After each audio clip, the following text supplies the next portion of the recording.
When I look back at 2017, what still keeps me up some nights is how badly Claire and I just wanted a fresh start. We were both in our mid-20s, bone-tired of bouncing between crumbling apartments. She was grinding out the final year of her nursing degree, coming home hollow-eyed from 12-hour clinicals. I was working night shifts at a printing press, the kind of job that wears you down grain by grain until you barely recognize yourself in the mirror. Money was so tight we counted quarters for gas. So when that small duplex on Hawthorne Street in Cedar Falls, Illinois showed up online, it felt like a miracle. 2 bedrooms, 1 bath, a little porch with cracked paint, nothing fancy, but it was ours. Cedar Falls was classic small-town Midwest. Everyone claimed they knew everybody, yet somehow nobody truly did. People waved, then moved on. Smiles stayed polite, conversations stayed short. The unspoken rule was clear: we keep to ourselves here. The landlord tipped his bald cap and mentioned the man on the other side. Howard Green. Widower. 15 years here. Quiet as they come. Never a lick of trouble. Howard matched the description perfectly. 60-something, thin as a rail, gray hair slicked back, skin so pale the sun looked like it had forgotten him. Same beige cardigan and brown slacks every day. We introduced ourselves. He gave a stiff nod, a smile that never reached his watery blue eyes, then returned to trimming his roses. Claire leaned in as we walked inside. "Seems harmless," she whispered. I thought so too. At first. It began with tiny, dismissible things. First week in, Claire called me at work, voice trembling. "Ryan," slow footsteps in the hallway, then 3 knocks right against our wall. I told her old houses settle. But it happened again and again, always late, when the neighborhood slept and she was alone.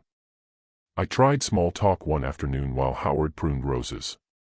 "Nice garden," I said. He glanced up. "Roses don't talk back," he muttered, then gave the faintest, most unsettling smile. I laughed awkwardly. Claire noticed he never actually looked at us, he stared through us. I brushed it off. Grief does strange things. Maybe he was lonely.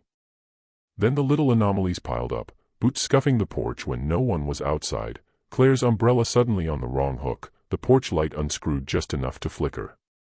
One rainy night I came home late and saw his curtain twitch. Candlelight glowed inside. Through the gap I saw his living room wall, covered, floor to ceiling, in hundreds of photos of us. Us on the porch. Me carrying groceries. Claire studying by the window. All taken without us ever knowing. The curtain snapped shut. I stood in the rain telling myself I imagined it. I didn't. I secretly installed a door camera. 2 nights later, 3:47 a.m. Howard in slippers, pressing his ear to our door, listening and breathing for a full minute before drifting away. I confronted him the next morning. He smiled calmly. "Checking for drafts. You should be grateful, Ryan. I see things before you do." We called police. They shrugged, eccentric, not illegal. Then the note in the mailbox. "You leave at 6:42. She leaves at 7:15. Don't change the routine." Same police answer. By November, fear was our permanent roommate. Candle wax smell through the vents. Whispers of Claire's name against the wall. One stormy night Howard stood inches from our window in the pouring rain, smiling like something that had learned the expression from a book. I screamed, pounded the glass. He never flinched until headlights finally scared him away. 2 weeks later he vanished. His unit was scrubbed spotless except the spare bedroom, walls covered in perfect faded rectangles where hundreds of photos had hung. We fled the second the lease allowed. Married now, different state, but I still check the porch light twice. I still feel those pale eyes in the dark. Howard wasn't the only one. In Raleigh, there was Mike Carver, the friendly, middle school teacher next door who memorized my every move, jumped my fence at midnight, left notes on my windshield. Police, no crime. In suburban Illinois, Greg Turner terrorized a family with fake legal threats and a knife glinting under porch light until they fled town. In Vermont, Luke Preston climbed trees to stare into bedroom windows, leaving little arrangements of stones that spelled ICU. In Maine, Eli Gardner waited in snowbanks, finger to lips, while my dog growled at empty hallways. In Ohio, the hooded night stalker stood outside a toddler's window night after night, never speaking, just letting a young family know they were never alone.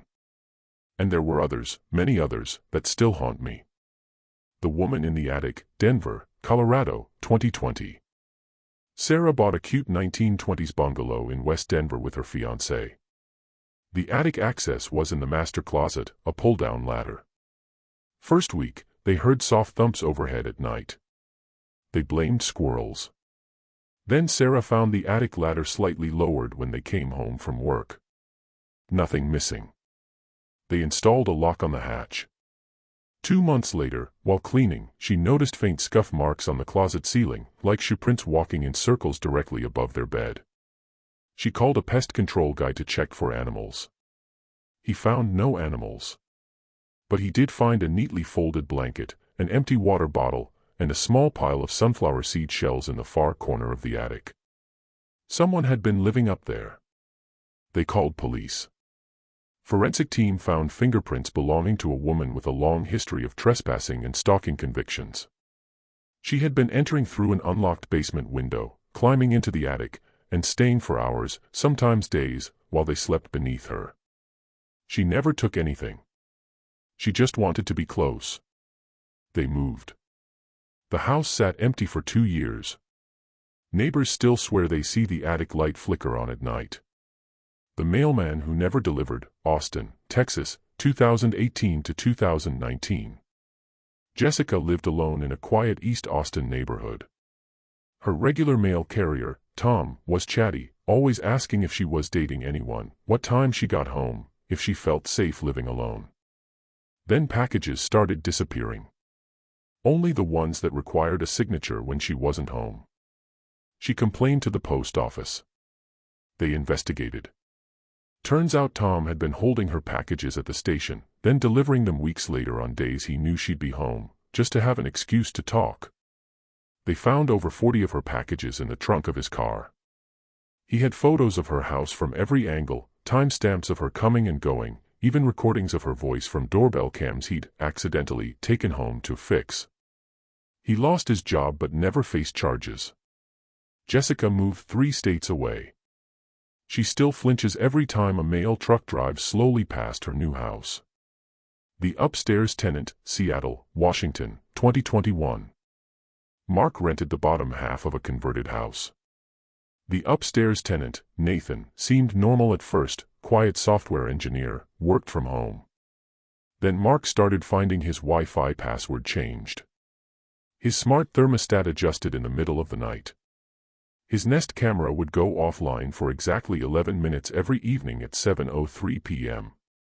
He discovered Nathan had cloned his phone, mirrored his laptop, and installed a hidden camera in the shared air vent that pointed straight down into Mark's bedroom and bathroom. Nathan's explanation when confronted, "I was just making sure you were safe." Police removed the devices but couldn't charge him with anything substantial. Mark broke his lease and left. Nathan still lives in the same upstairs unit. The listing now warns, quiet professional preferred. No pets. No guests. The Jogger Who Knew Every Route, Portland, Oregon, 2022. Emily ran the same 5-mile loop every morning at 6:15 a.m. A man started appearing on her route, always in running gear, always exactly 100 yards behind or ahead. At first she thought coincidence. Then he began waving, calling her by name though she'd never told him. He'd be waiting at the exact spot she stopped to stretch. He knew when she changed her route because of construction and adjusted his the same day. She varied her times.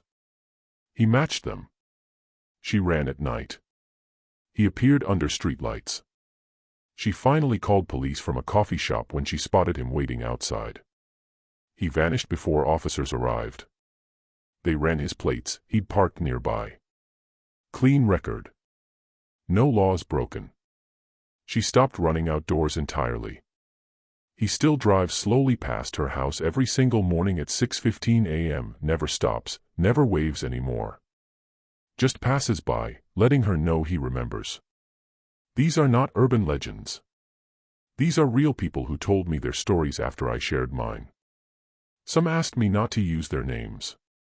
Some begged me to tell the world so others don't make the same mistake we all did, dismissing the small signs because we didn't want to seem crazy.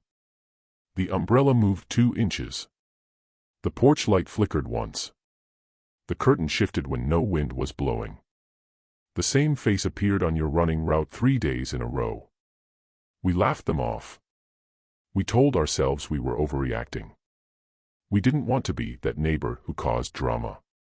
Don't be us. The second your instincts scream, listen. Document everything. Tell someone. Move if you have to. Pay the penalty fee. Sleep on a friend's couch. Do whatever it takes. Because the scariest ones never break in. They never threaten out loud.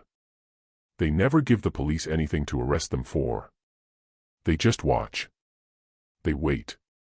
They smile and wave every morning. And sometimes, years after you think you've escaped, you still hear 3 soft knocks at midnight, or feel cold breath against the back of your neck in an empty room, and you realize the wall was never thick enough.